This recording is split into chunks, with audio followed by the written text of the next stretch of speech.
आज तक आपने सुना होगा कि इब्लीस हमेशा इंसान को इबादत से गुमराह करने की कोशिश करता है, मगर आज की यह कहानी इतनी अजीब है कि इसे सुनकर आप हैरत में पड़ जाएंगे।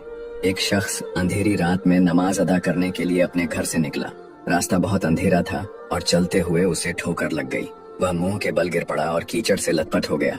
गंदे कपड़े देखकर वह वापस घर लौटा, लिबास बदला और फिर से मस्जिद की ओर रवाना हुआ। अभी कुछ ही कदम चला था कि उसे दोबारा ठोकर लगी और वह फिर गिर पड़ा, मगर उसकी हिम्मत कम न हुई।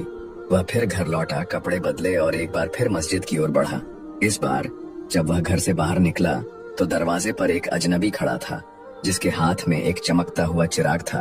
अजनबी चुपचाप उसके आगे आगे मस्जिद की तरफ चल पड़ा। चिराग की रोशनी में इस बार रास्ता साफ नजर आ रहा था और वह बिना किसी मुश्किल के मस्जिद पहुंच गया। मस्जिद के दरवाजे पर वह अजनबी ठहर गया और नमाजी अंदर चला गया। नमाज अदा करने के बाद जब वह बाहर निकला तो देखा कि वह अजनबी अभी भी खड़ा था, मानो उसे घर छोड़ने आया हो। नमाजी को अजनबी पर शक हुआ और उसने उससे पूछा, आप कौन हैं? अजनबी ने जवाब दिया, मैं इब्लीस हूँ। यह सुनकर नमाजी हैरान रह गया और बोला, शैतान मुझे मस्जिद तक कैसे छोड़ने आया? तेरा काम तो लोगों को गुमराह करना है।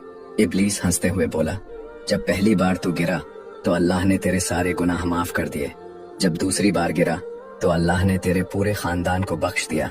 मुझे डर था कि अगर तू तीसरी बार गिरा तो अल्लाह पूरे गांव को बख्श देगा, इसलिए मैं चिराग लेकर आया ताकि तू बिना गिरे मस्जिद पहुंच जाए। यह सुनकर नमाजी की आंखों में आंसू आ गए। उसने सजदे में गिरकर अल्लाह का शुक्र अदा किया कि उसकी मेहनत और नियत को अल्लाह ने कबूल कर लिया।